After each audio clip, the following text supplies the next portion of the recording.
Yo, what's going on, everybody? My name is Zen and welcome back to the channel. Yesterday I showed you guys a scrimmage that we had with the Thailand team. We got a lot of good feedback from it, so I decided, you know what, let's go for the part 2 of the series. We did about 3 or 4 games versus this exact team. I can show you guys all of them if you want, just posting one of them every day. And I'm also going to be starting my streams back up soon. I'm thinking about doing it today. The only reason I haven't so far is because I've been having some lag issues. The first day when I came back, it went up to 460 ms. If you guys are new here, make sure to check those out later on. Anyways, here you can see that I started on my red buff just so I can end up back on the dragon when I am finishing my jungle clear and rotating all the way back. Here you can see there was a pause, so let me go and cut that out of the video. 3, 2, 1. Okay, here we're back in it. The pause lasted like 15 or 20 seconds, something like that, but I just cut it out for you, so it's not going to take too long. You can see that they actually do have a little bit of a gold lead right now by... Actually, no, they shrunk it down. But, of course, Teamy in the early game is going to start to have a little bit more of a gold lead. That's why you may see them with 100 or 200 more than us at this time, even though our junglers are the same gold and everything like that. It's just the lanes. You can see they're duo laning here, which forces Neo to be pretty low on HP for a while.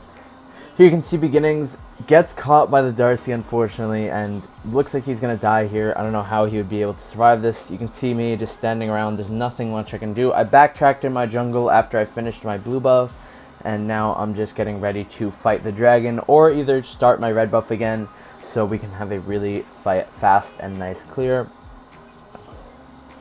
So yeah, now you can see I'm just taking the safe route because I know they have complete control over the river right now. There's nothing much that I can do to walk up in there. They already have like a 700 or 800 gold lead.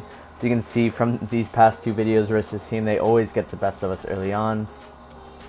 You can see I'm running up to the top lane, trying to secure this sentinel, and also maybe we will be able to get a gank onto this Fennec that Sun is using. Here they're doing the drag, and I honestly just want to give it up because they have so much control in the river right now that it would be impossible really to contest that.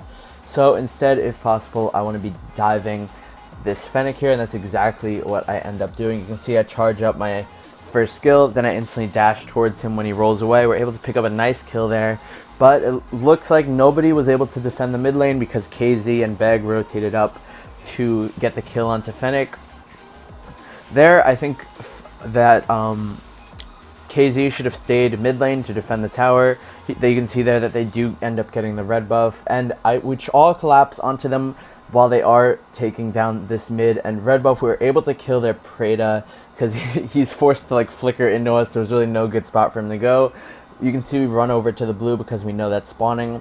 I wait for all of them to use their spells. I waited for the Darcy bomb and the Talanis ultimate, and then I used my enhanced auto attack and just got it for free. Again, here you can see that we are not managing these waves very well. Here, KO should not have rotated down. You almost gave up a free tower to the enemy Fennec with just easily split pushing it down because nobody was there to defend it. Here you can see now that I'm going straight back into my jungle, just full clearing the blue side, going over to my red. Even though I know that my red buff is gone, it's not going to be spawning anytime soon.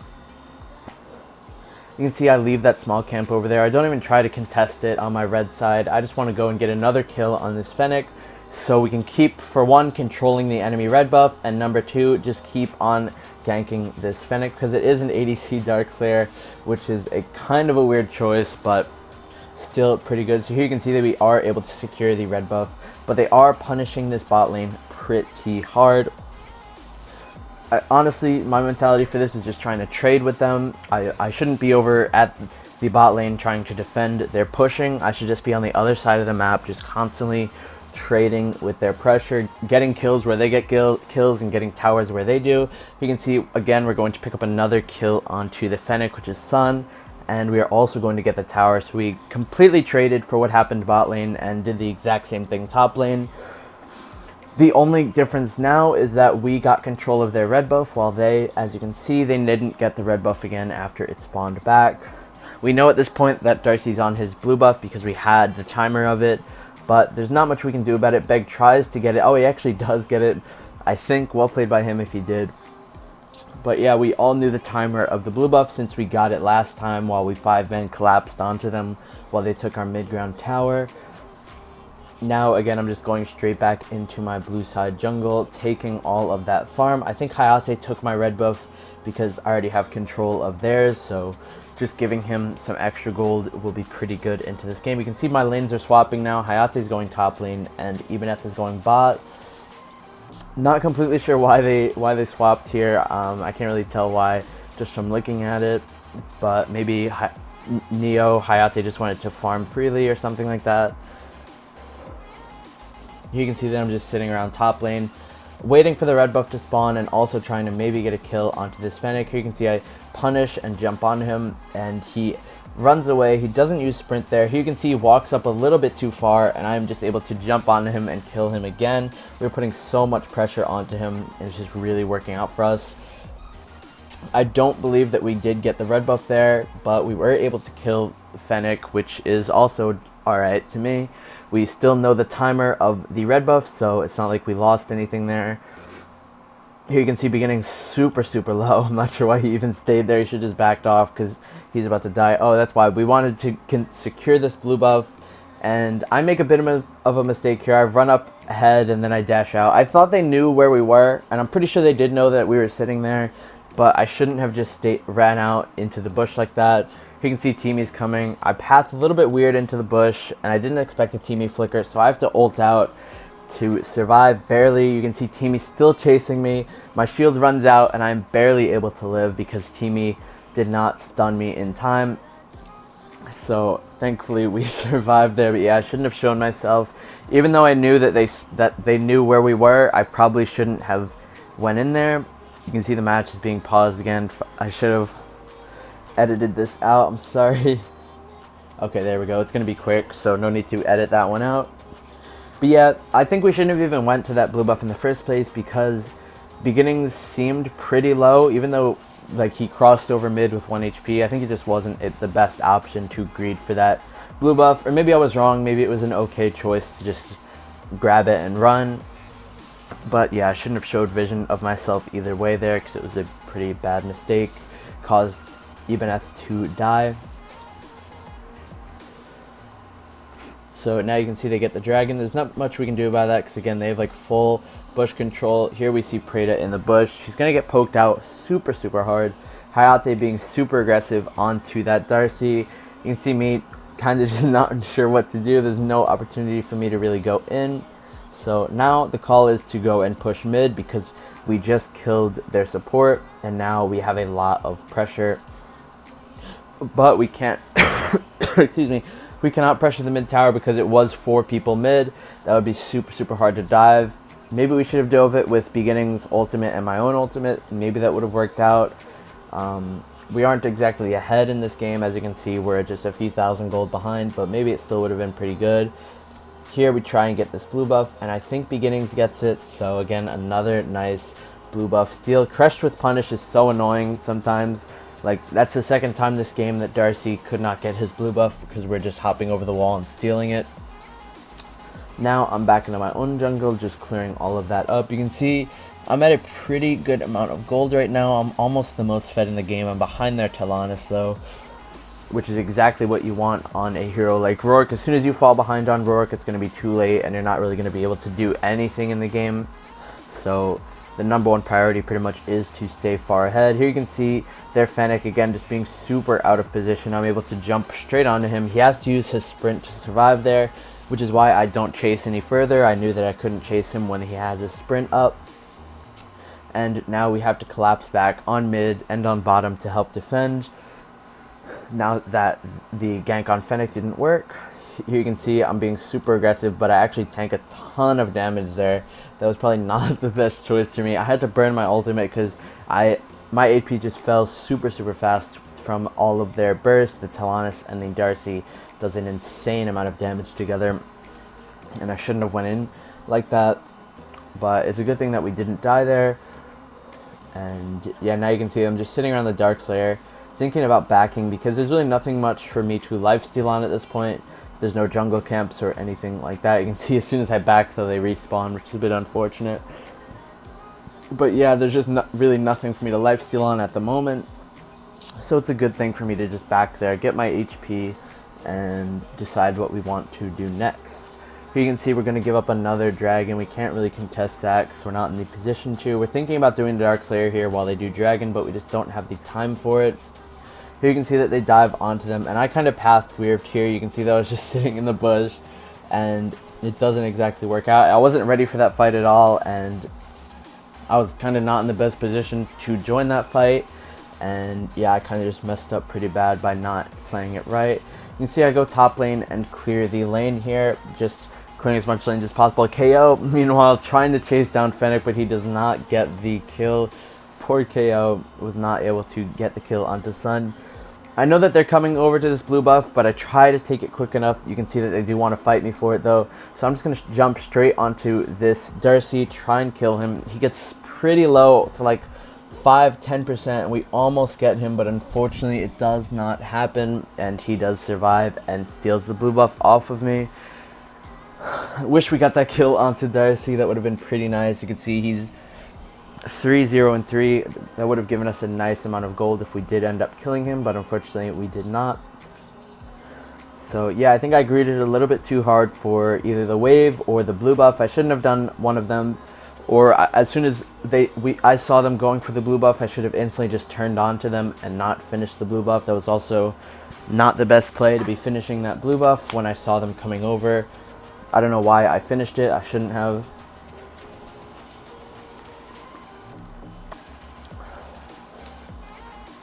You can see now that they are getting positioned for Darkslayer. They have complete control over that side of the map, and there's really not much we can do to walk over there.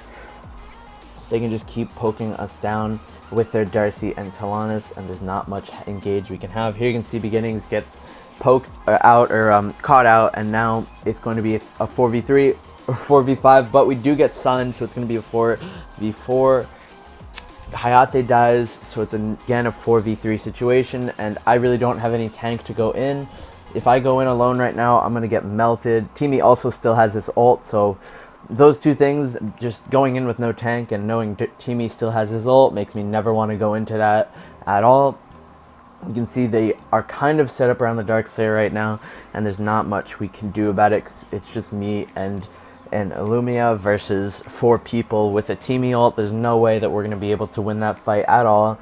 So you can see here, this is actually a pretty smart play by me. I've run into the bush of blue buff. I knew that Darcy still didn't get it, so I'm just sitting here right now. I can see Prado walking over, and look at this, guys. I use my ultimate first because the ultimate gives you damage. Then I charge up my special attack, and then I run into the Prado. That's going to be a nice and secured pick. Then I need to go and secure the blue buff because, as you can see, I have no mana. So that's going to help me out a lot in this. And you can see Beginnings is just there to help me in case I needed his ult to escape. Darcy tries to ult, he misses it. And now it's a 5v4 on the map. We can be pretty aggressive at this point because of the nice pick that I was able to get onto that Prada. So you can see I'm just trying to get this dragon right now, but I'm going to leash it out because I don't really care about it. It's only a dragon, and it's 13 minutes into the game. We're actually 5 to 6k gold behind at this point, even though it doesn't feel like it. You can tell that we don't have nearly as much pressure as TDC does on the map right now, which is why we had to give them so many dragons, a Darkslayer, and yeah, we were just getting out-pressured so hard in the early game, which kind of made us get snowballed. You can see a nice ult by Crush there, Beginnings, able to jump straight onto the Talanis and kill here. Same with the Prada, those two just fall instantly. You can see that Sun is trying to chase down the Hayate on our team, and we're able to kill him as well. That was a 3-for-1 trade. Beginnings died. He kind of sacrificed himself for that dive. It was very well played though, so good job, Beginnings. And now we are up 3-1 deaths. So they only have 2 while we have 4 on the map. We can be super aggressive at this point. And you can see we spend most of our time just killing the Darkslayer, just getting rid of that, getting it off the map while we know they can't do anything about us. You know, if they tried to fight us or defend their dragon, we would just kill them instantly. Stuff like that. So it's pretty good that we realized we needed to go and deal with that. You can see here again, I know that the red buff's up. And this time I mess up, guys. They got vision of me with that minion wave. You can see what they do here. They wait for me to they wait, and then both of them use their ults. They both miss, but still I end up getting destroyed here by this Talonus. I don't die, but at the same time, it's not too good. You can see Hayate goes in, actually trades with the Talonus. Now they're going in. I have no ultimate, so I end up dying to the Prayed Up. And you can see just that team fight was a flop. We all died except for Bag, which in the end is not going to be able to do anything for defending towers. Doesn't even look like he has his ult up. But even if he does get his ult, it's not going to be able to help in the end. You can see now he's still just trying to get onto that ultimate. He should probably back for HP now, but seriously, there's going to be no point. Even if he was full HP with his ult, it wouldn't matter. He would not have been able to clear that. And yeah, that's going to be the game, guys. As you can see, they're about to end. And yeah, that's going to be it. Super unfortunate that they saw me in that bush there. I had a feeling that they saw me because I saw Talonus just standing around very safely waiting for me to do something. But they ended up missing both of their ults, and it didn't matter because Timu was right there to stun me, and Talonus was there to just 3-shot me almost. My team probably shouldn't have went in after they saw how low I got, but it was also very bad of me to stay in that position and just get poked out that hard. Anyways, I hope you guys liked part 2 of the series versus Thailand. Again, if you guys like this kind of series where I show my AWC scrimmages, let me know in the comments. I can show you more and more if you guys like them. I also have matches versus Mad, Vietnam, things like that. If you guys are new to the channel, also make sure to subscribe. I'd love to have you guys join my streams, watch my daily videos, and yeah, hope to see you guys tonight in the live stream, and I'll talk to you all tomorrow. Have a great day, everybody. Peace out.